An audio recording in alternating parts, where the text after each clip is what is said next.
ऐसा लगा अंत में बताइएगा जरूर। अरे बहू, चाय ले ले, उठ जा बेटा।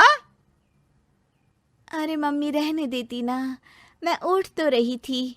अरे कोई बात नहीं, खाने में क्या बनाना है वो बता दे। देख लो माँ, कुछ भी जो ये कहे बना लेते हैं। बेटा मैंने तो जो सब्जी थी वो काट दी है, तू बस रोटियां बना लेना। ये हर रोज सुबह का सीन था ममता के ससुराल का।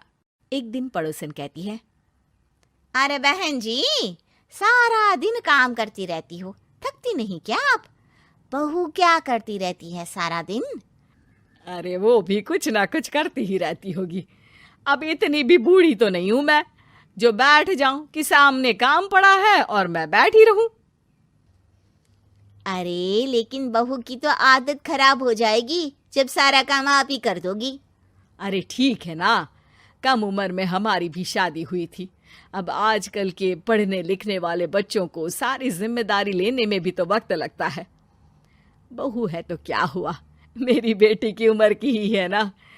एक उसे भी देख लो, चाय बनाने के सिवा आता ही क्या है। ममता से सारी बात करती है। हाँ मम्मी जी ही ज्यादा काम करती हैं, इसमें कोई दो राय नहीं है। लेकिन मैं भी क्या करूं, ऑफिस और घर के बीच जो वक्त मिलता है उसी में काम कर लेते हैं, है ना? दिन बीत रहे थे। सास बहू के बीच की बॉन्डिंग अच्छी थी, लेकिन जब बहू माँ बनती है तो जो थोड़ा बहुत काम किया करती थी वो भी छोड़ देती है। बहू ये ले, तेरे लिए बनाया है, इसको खाने से बच्चा और तू दोनों स्वस्थ रहेंगे। ठीक है माँ जी। माँ जी, वो बच्चे के लिए गद्दे जो सूख रहे हैं ना छत पर, जरा ले आइए ना। तभी वहां पति आ जाता है। अरे माँ रुको, मैं ले आता हूँ, तुम मेरा खाना लगा दो। माँ किचन में चली जाती है। पता है, बगल वाली डॉली है ना, वो लोग हमारी साइड के हैं। उसकी सास ने तो उसकी हड्डियों को मजबूत करने वाले लड्डू बनाए हैं। उसे भी बच्चा हुआ है ना। पता नहीं मम्मी जी क्या पानी सा उबाल कर दे देती है, मैं तो बस वही खा लेती हूँ।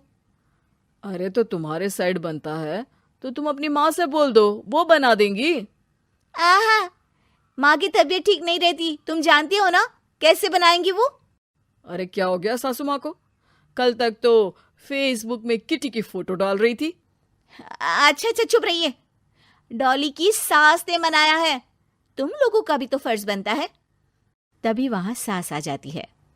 ये ले बहू गर्म पानी की बोतल, गर्म पानी पीने से पेट अंदर हो जाएगा। नहीं नहीं माँ जी, गर्म पानी पीने से प्यास नहीं बुझती। अरे पी लेना बेटा, वो बगल वाली डॉली को तो जानती है ना, जो तुम लोगों के साइड की है। तेरे साथ ही उसका भी बच्चा हुआ था, बेचारे का कोई ख्याल रखने वाला नहीं। सारा काम करती है और रात में बस एक लड्डू खाकर सो जाती है। पेट तो लटक ही गया है और बच्चा तो कितना कमजोर सा है उसका। अच्छा माँ, क्या बात है, डॉली की ये हाल है? क्यों मैडम, क्या कहना है आपका? अब पता है मुझे, किसी के पास मेरी सास की तरह सास थोड़ी ना है। नहीं नहीं बेटा, ऐसा नहीं है, मेरे लिए तो तुम सभी मेरे बच्चे जैसे ही हो। ममता को समझ में नहीं आता कि वो सास में कैसे कोई बुराई निकाले, क्योंकि हर कोई उससे उसकी सास की तारीफ ही किया करता था। एक रोज ममता के घर उसकी ननद आती है। अरे भाभी, मुन्नी को तो 6 महीने हो गए, आप अभी भी बेड पर हो। आ गई है आप? कैसी हैं बुआ?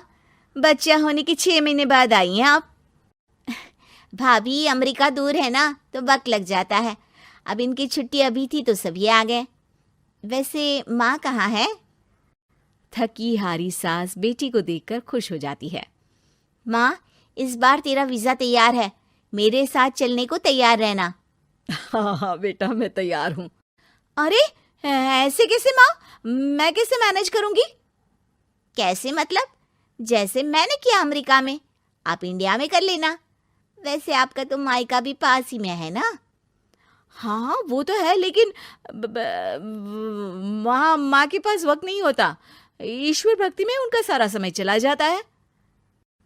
भाभी, बेटी परेशान हो तो माँ का ध्यान आरती में कैसे लग सकता है? समझ में ही नहीं आता। वैसे भी अब माँ को मैं अपने साथ ले जा रही हूँ। माँ को विदेश घूमने का शौक है ना।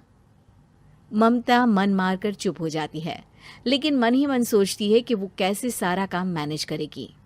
पति का खाना, नाश्ता, मुन्ने को नहलाना, धुलाना, फिर रात भर इसके लिए दूध तैयार करना। माँ तो सारा काम करती थी। हे भगवान, ना भाई ना। क्या हुआ भाभी? क्या सोचकर ना भी ना कर रही हो? अरे कुछ नहीं, बस बच्चे के बाद से ही कमजोरी ज्यादा हो गई है ना, तो अचानक से बड़बड़ाने लगती हूँ मैं। अगले दिन ममता अपनी माँ को फोन करती है। राधे राधे। माँ मैं क्या करूँ, मेरी सास तो अमेरिका जा रही है बेटी के पास। अब घर का सारा काम, बच्चा, सब कैसे मैनेज करूँगी। तू आ जाना माँ कुछ महीनों के लिए मेरे पास। अरे ना ना ममता, मेरे बस की बात नहीं है काम धाम। अरे तू तो जानती है ना, मैंने तो तेरे भाई की शादी भी गरीब गांव की लड़की से इसीलिए ही की थी कि वो चुपचाप घर का सारा काम करे। वैसे भी अब तो आदत भी नहीं रही मेरी काम करने की। ममता को माँ पर बहुत गुस्सा आता है। ठीक है माँ, देख लूंगी मैं, लेकिन मेरी मुसीबत के वक्त आप मेरा साथ नहीं दे रही है। अब भूल जाना मुझे। ममता गुस्से में आकर फोन रख देती है और रोने लगती है, लेकिन बेचारी करे भी तो क्या। अब सास और ननद दोनों घर का काम करते। नेहा आराम करती, लेकिन अब आराम में भी उसे चिंता रहती। और फिर वो दिन भी आ जाता है जब ननद का जाने का वक्त आ जाता है। भाभी मैं जा रही हूँ, अपना और मुन्ने का ख्याल रखना। ममता सास को देखती है और गले लगकर रोने लगती है। माँ जल्दी आ जाना। सास मुस्कुराकर कहती है, कहाँ से ममता, मैं कहीं नहीं जा रही। मैंने देखा कि मेरे जाने की बात से ही तू परेशान हो गई थी, इसीलिए मैंने अपना जाना कैंसिल कर दिया है। तू चिंता ना कर, मैं तेरे साथ ही रहूंगी।